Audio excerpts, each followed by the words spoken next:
Finalmente nós voltamos o nosso foco para Dikaten e pelos olhos da Tessia nós estamos percebendo quais são os movimentos que foram realizados aí durante esses 2 anos para que a galera do continente acabasse se protegendo e se precavendo aí dos futuros ataques dos alacrianos. Acontece que talvez as medidas que estejam sendo tomadas até agora não sejam o suficiente para conter o iminente ataque. E a gente vai falar sobre isso no vídeo de hoje, logo após a vinheta.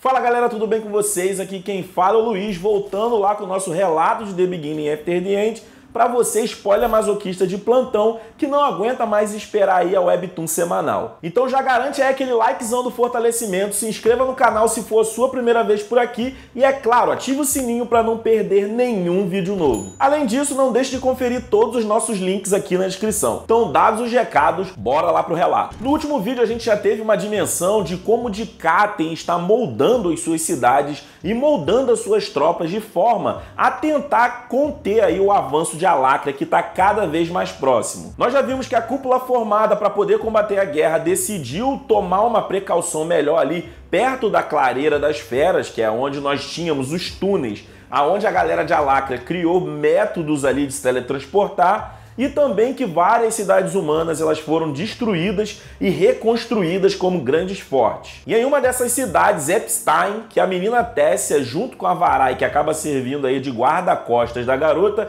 que ela estava doida para poder dar um migué e sair do castelo, aonde ela quase estava confinada, né? Mas a Varai ali dá uma moralzinha para ela e leva a garota para um passeio. E lá em Epstein a gente tem muito essa realidade de como tudo está sendo planejado e toda a economia e logística da cidade está sendo voltada para essa guerra, né? Você vê o exército ali na rua, você vê mercadores, ferreiros, uma série de conjuntos sociais, vamos dizer assim, todos eles preparados e meio que trabalhando em prol do que poderia vir a acontecer ali. E aí, meio que nesse rolezinho que elas estão dando, a gente acaba aí vendo uma antiga conhecida, que é a menina Emily, lembra? Aquela garota nerdzinha que acaba indo trabalhar diretamente com Gideon porque talento não falta pela garota, né? Só que ela acaba meio que se esbarrando com a Tessia de uma forma um tanto quanto inusitada. E por conta da garota estar tanto tempo aí contida e meio que com os nervos à flor da pele, até porque a Varai fica meio que atiçando a garota dizendo que, ó, meu irmão, agora não é mais brincadeira não. Tem que ficar de olho aberto e com a mão na espada a todo momento. Nisso a nossa princesinha acaba ouvindo um cuidado vindo aí na sua frente e ela logo faz ali o aparo da Emily e coloca a espada no pescoço da garota, até reconhecer que se tratava de uma amiga. Desculpas pedidas e compreensões também feitas, até porque a Emily é bem tontinha, se vocês bem lembrarem, né? Então a garota aí sabe que a abordagem dela não foi a melhor dos mundos. E esse sinal de cuidado é porque ela estava com uma patoca de livros nos braços, o que impediu aí que ela meio que enxergasse o caminho direito. E a Tessia logo olha ali aquela quantidade de papéis e a quantidade de folhas ali que pareciam ser um tanto quanto antigas, como se fosse uma espécie de folhas de um diário ou alguma coisa assim. Mas enfim, a Emily acaba trocando uma ideia ali com a Tessia e também com a Varai sobre a situação em que a parada meio que se encontra e que ela estava indo de encontro ao Gideon, que ultimamente tem estado mais estressadinho do que o normal. A gente já viu que o Gideon é um personagem, vamos dizer, no mínimo fora de série, né? Imaginem ele, então, um pouco mais estressadinho que o normal. E nessa conversa entre as garotas, a gente pode perceber que a galera do departamento de ciências, vamos dizer assim, está trabalhando a todo vapor, testando uma série de minerais diferentes para tentar criar armas, artefatos e itens que possam vir ajudar aí no confronto. Tanto que no momento em que elas acabam entrando ali no local onde o departamento de ciências funciona, existe uma nhaca do caramba no ar. Isso porque a galera tá meio que misturando 2 minerais diferentes que davam uma reação química e a Emily já fica toda pistolona dizendo que não era pra eles fazer aquela merda. Enfim, tá parecendo até escola o negócio. E nisso a Tessia tem meio que o primeiro deslumbre de que o mundo está meio que acontecendo ali fora, né? As coisas estão progredindo e meio que a guerra não é apenas uma coisa figurada ou que pelo menos ela ainda não tinha tido contato, vamos dizer assim, de uma forma mais incisiva. Depois daquele incidente que aconteceu lá na escola, né, na Academia Shiros, onde o Luqueta lá meteu o louco, jogou a baiana pro alto, começou a gritar igual maluco e quase sequestrou a menina, ela basicamente ficou a cargos aí do Virion e do Aldi, aonde o próprio Aldi estava cuidando do treinamento da garota e ela não teve muito assim contato com o mundo exterior. Ela ficou meio que no castelo presa ali e é isso. Então, de certa forma, essa está sendo meio que a primeira experiência da garota vendo em como o mundo ficou depois desses 2 anos aí só de treinamento. Mas a grande questão que a gente acaba descobrindo aqui quando todo mundo ali encontra o Gideon e também o Himes, né, que é o fiel ali ajudante do nosso cientista louco, é que ele está muito escabriado com uma situação, com uma informação que ele acabou recebendo de uma galera que estava dando um rolezinho por uma área ali e viu uma coisa estranha. E o Gideon, ele tá extremamente afoito de uma forma de estar falando muito mais do que ele já fala. E nesse intervalozinho de tempo é como se rolasse meio que uma quest surpresa, aonde o Gideon meio que pede a ajuda da Varai para eles analisarem um local específico ao qual ele iria levar as garotas. Nesse tempo, a Tessia, como está acompanhada da garota, ela também, naturalmente, pede para poder ir junto. Mas a Varai já fica logo, no meu plantão não, irmão. Vai que acontece alguma merda e o comandante Virion vai querer minha cabeça. Eu já tô aqui na surdina trazendo essa garota para fora do castelo. Eu não vou levar ela aí para nenhum tipo de lugar onde eu não sei o que eu posso encontrar. Mas a Tessia chora as pitangas dela, de certa forma faz com que a Varai meio que seja convencida, né? Até porque a própria Tessia ali, quando a bichinha quer, ela é carne de pescoço, né? A Varai ia fazer o quê? Imobilizar ela na força? Não teve jeito. Foi todo mundo junto. E meio que a gente tem a trupezinha ali da Varai, Emily, Gideon e a própria Tessia pegando o cavalinho e indo em direção ao portal que acaba transportando eles aí ali para a floresta de Elshire, próximos àqueles arredores ali da Terra dos Elfos. E eles meio que vão ali só no galopinho, e acabam chegando numa região meio de costa. E nesse momento a gente tem uma revelação surpreendente. Existe um barco meio que naufragado ali naquela costa ali, como se a maré tivesse trago ele. Só que aparentemente já dá pra ver que o negócio tem cara de estar muito tempo ali. No primeiro momento a Tessia fica toda serelepe, achando que aquele era o de Catius, que era o nome daquele barco, lembram? O primeiro barco lá que o Gideon estava construindo há muito tempo atrás aqui nessa história, em que o Arthur deu um bisuzinho lá pra ele, e que para ele utilizar lá o bagulho de vapor, enfim. Só que pela nossa surpresa, o Gideon acaba retrucando e dizendo que não era aquele barco. Aí, nobre leitor, você já deve ter ficado com uma pulga atrás da orelha e também com uma micro-resolução do que provavelmente é isso, né? O Gideon, então, pede ajuda para uma das 2 magas para que elas meio que tragam o barco mais para a areia, até porque tirem ele da maré ali, né? Porque a maré tava batendo, o barco tava ali indo e voltando. A Tessia vai até dar um primeiro flerte ali para poder fazer uma magia, só que a Varai acaba tomando as rédeas da situação e ela faz com que toda a água ali se afaste e ao mesmo tempo ela cria uma estrutura de gelo, como se fosse um grande paredão, que impede que a água volte aí pro local onde eles vão explorar. E ao chegar mais perto, o nosso grupo meio que percebe que esse barco tem uma espécie de mordida, uma espécie como se ele tivesse sido atacado por algum ser ou alguma coisa do tipo. O que já deixa todo mundo meio escabriado também e se questionando que buracos daquele tamanho só poderiam ter sido feitos por seres gigantescos também, né? Mas o mais curioso é que logo nota-se que o metal utilizado na construção do barco, ele não está enferrujado. É como se fosse até um metal de uma propriedade diferente, bem diferente aí até do que o Gideon utilizou na produção do de Catius. A madeira, naturalmente, por se tratar de um item orgânico,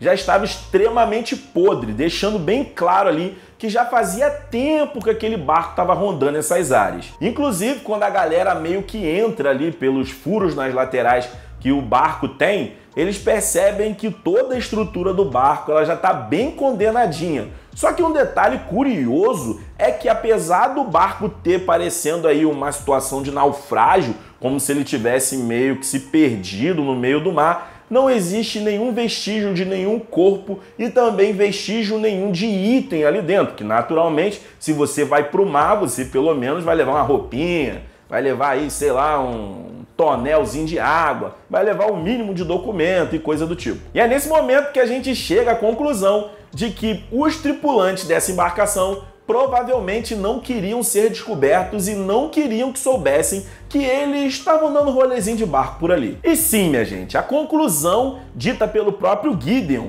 é que aquele barco, muito provavelmente, com certeza, era uma construção alacriana. E o pior de tudo é que agora a gente meio que tinha a dimensão de que não eram somente os portais criados ali na Clareira das Feras que eram aí possibilidades da galera de Alácrea entrar dentro de Dikaten. Os caras tinham a tecnologia para trazer batalhões inteiros dentro de navios no meio do oceano. Nessa hora, né, o forninho da Tessia cai daquele jeito. A própria Emily e a Varai também ficam bastante escabriadas com toda a situação. E o que a gente meio que suspeitava de que talvez os itens que estavam ali, que seriam bem característicos para se identificar quem eram aqueles tripulantes, foram queimados como uma forma de queima de arquivo. Até porque tem uma parte ali do navio onde tem uma série de caixas vazias que armazenavam ali o que a gente ainda não sabe o que. Tinha também muito sinal de fuligem, como se alguns itens tivessem sido queimados. E aí, né, minha galera, nesse momento acaba batendo meio que um desespero na nossa cúpula de Dikaten, porque fica aí esse sinal evidente de que talvez os alacrianos já estão dentro de Dikaten há muito mais tempo e se mobilizando de uma forma muito mais grandiosa do que o exército que foi preparado ali, que foi montado, poderia dar conta. O Blaine, né, o rei dos humanos, ele fica completamente estarrecido e questionando ao Gideon se aquilo ali era uma informação quente e verdadeira, porque para ele não fazia muito sentido os caras meio que se esconderem dessa forma. O cara tenta pensar até um pouco à frente, achando para ver se isso daí não era uma armadilha ou coisa do tipo, aonde a ideia era meio que fazer com que eles separassem, né, dividissem o exército, meio que com esse pensamento de que seriam atacados por navios também e de certa forma eles acabassem levando aí aquela rasteira do Ronaldinho. Só que o Gideon, com todo o conhecimento e expertise que tem e mais, o próprio Dikateus, criado por ele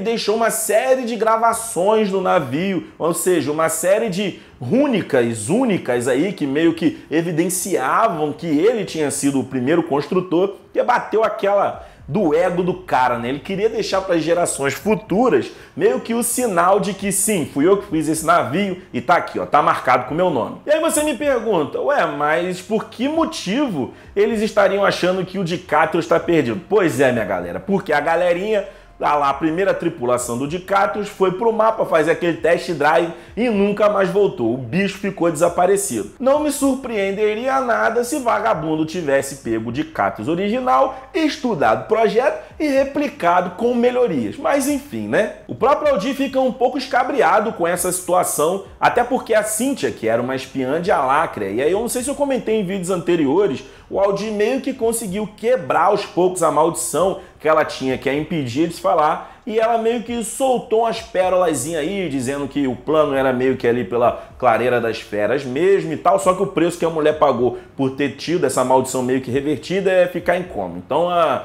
doutora Cynthia tá deitadinha, sem sinal de volta pelo momento. Só que o Aldir também sendo um Azura e já tendo convivido aí, conhecendo mais dos Vitra, sabe que os bichos são astutos e muito provavelmente não era de se surpreender que eles tivessem pelo menos 2, 3 ou 4 cartas na manga. Então, ele meio que pela sua opinião e meio que pela sua expertise aí em relação a essa outra raça dos Azuras, diz que, ó, rapaziada, fique esperto que os bichos são ligeiros. Isso faz com que comece a rolar uma espécie de semi-mobilização para que as coisas comecem a mudar, né? E um detalhe curioso é que a galera ali do conselho que acaba se formando, que é formado pelos reis dos elfos, os reis dos humanos, os reis dos anões foram de base, o Aldir também, né, que seria o representante dos Azuras, eles perderam o apoio dos anões justamente porque os seus reis foram dessa pra pior. E nisso o Alduin, o pai da Tessia, ele estava ali por diversas vezes tentando meio que trazer os anões de volta para a galera, né? Até porque os anões eles têm uma expertise em construção muito absurda que com certeza eles precisariam para poder começar a criar as fortificações necessárias para poder se defender numa guerra, né? Nisso o Blaine acaba aí comentando que ele vai na próxima excursão junto com o Alduin, até porque ele era mais patotinha junto aí com os Grey Sunders, né, que foram dessa para pior, conforme eu já tinha dito. Então ele achava que, de certa forma, iria ter um êxito melhor na situação. E sabe aquele momento constrangedor quando todo mundo se olha e fica com aquele pensamento de justamente, né? Você tinha mais influência junto com os Grey Sunders, porque você também estava com a intenção de trair todo mundo de Catelyn pelo seu próprio interesse. Mas isso acaba ficando meio que na cabeça de todo mundo e ninguém coloca a parada pra fora. Mas ninguém esqueceu não, Blaine, que você tava quase fazendo uma merda. Papai Aldir que te deu outra chance. Um ponto positivo que o Alduin acaba comentando é que ele já tinha conseguido meio que convencer os anões a construírem umas fortificações por umas montanhas lá, aonde eles ainda não tinham proteção. E o próprio Blaine acredita agora, dizendo para eles que, os malucos têm a capacidade de trazer batalhões inteiros para cá por meio desse navio aí de Chernobyl que os caras criaram assim, no estalar de dedos. Rapidinho os anões iriam se mobilizar para poder ajudar todo mundo e todo mundo ajuda todo mundo e todo mundo fica vivo no final do dia. Meio que a ideia é essa. Então é isso, minha galera. O pau tá quebrando de quina e meio que ali o que acontece nessa sequência? A Tessia, ela meio que já tomou a primeira dosezinha de realidade na vida dela, né? Por falar em Tessia, o foco da história acaba mudando um pouco pro Virion, aonde o Virion começa a interpretar todas essas ações e ele acaba trocando uma ideia com a Varai, que meio vai tentar se desculpar por ter levado a Tessia lá naquele local onde tinha um navio e de certa forma meio que ter colocado a garota em perigo. Mas o próprio Virion admite que ele entende como a neta dele é e que tá tudo safe. Isso acaba sendo um estopim para que ele vá chamar a garota para conversar e no primeiro momento ela já tá achando que vai tomar aquela sova, né, aquela esfregada de roupa por ter meio que saído do castelo sem avisar ninguém. Mas o Virion diz que quer trocar uma outra ideia com ela, mostrar uma coisa para ela ainda que iria ser muito importante, vamos dizer assim. Meio que para quebrar o gelo, ele começa a cantarolar uma música de Niná, a qual a Tessia logo reconhece e diz que essa era a música de infância, a qual o pai dela cantava para ela, né? E o Virion logo diz que, você acha que quem ensinou para ele? E a gente acaba descobrindo que é uma tradição de família, meio que cantar essa música para os seus filhos, né? E vocês logo podem perceber que o Virion ele está extremamente emotivo nesse momento, porque de certa forma o que vai acontecer aqui é um divisor de águas muito grande. O Virion então leva a garota para uma sala onde tem os portões e as paredes aí revestidas por um metal diferente e ele comenta que aquela ali era a sala de treinamento onde o Aldir treinava a galera do alto escalão e que aquelas paredes foram feitas para resistir a golpes até de magos de núcleo branco. E meio que no centro dessa sala existe uma espécie de um dispositivo que o Virion aciona e começa a passar num telão um vídeo escabroso. Era um vídeo relato de uma batalha que tinha acabado de acontecer na semana anterior, aonde um esquadrão aí meio que ordenado pelo Virion foi vir de encontro a uma galera dos alacrianos que estavam ali sendo teletransportados pela clareira das feras. Só que essa galera, de certa forma, meio que já tinham batedores que acabaram por descobrir que os malucos iam lá atacar eles e eles estavam mais preparados e esperando o rojão. Resultado, a Tessia vê a gravação de uma batalha real, a qual o Virion frisa bastante para ela de que aquilo ali é uma guerra. Aquilo ali, um monte de gente sendo dilacerada ali, meio que num instante de segundos, era um conflito real, que era aquilo ali que ela iria encontrar numa situação de batalha real. E que todas as suas tentativas, todas as suas investidas e todas as suas chatices, vamos dizer assim, para que ela não se envolvesse no campo de batalha, era para tentar meio que impedir que a garota meio que vivesse aquele mundo. E ele próprio, muito honoravelmente, acaba dizendo que apesar da guerra nem ter começado ainda, ele já sentia no peso dos seus ombros a morte de dezenas de soldados que que foram comandados por ele, seguiram suas ordens e acabaram não conseguindo voltar para casa. O Virion relata que eles perderam mais de 200 soldados e 20 magos meio que num estalar de dedos, como se todas aquelas vidas ali não fossem nada. E a Tessia ela fica extremamente chocada com aquela situação. E o Virion deixa bem claro para a garota de que ele nunca duvidou da capacidade que ela tinha no campo de batalha. Ele diz que ela sim é uma maga muito talentosa, mas se tratando de batalha, irmão, qualquer deslize pode ser fatal. Você é apenas um indivíduo e um indivíduo só, uma andorinha só não faz verão. Só que ao mesmo tempo em que a gente tem esse Virion sentimental, meio que quebrando esse laço de enxergar a Tessia como se fosse uma criança, a gente tem um Virion com uma postura mais combativa, uma postura mais hierárquica, que pergunta para a Tessia se mesmo após ela ter visto tudo aquilo ali, ela ainda tinha aquele ímpeto, aquela coisa de se querer se sentir útil no campo de batalha. A garota responde prontamente que sim.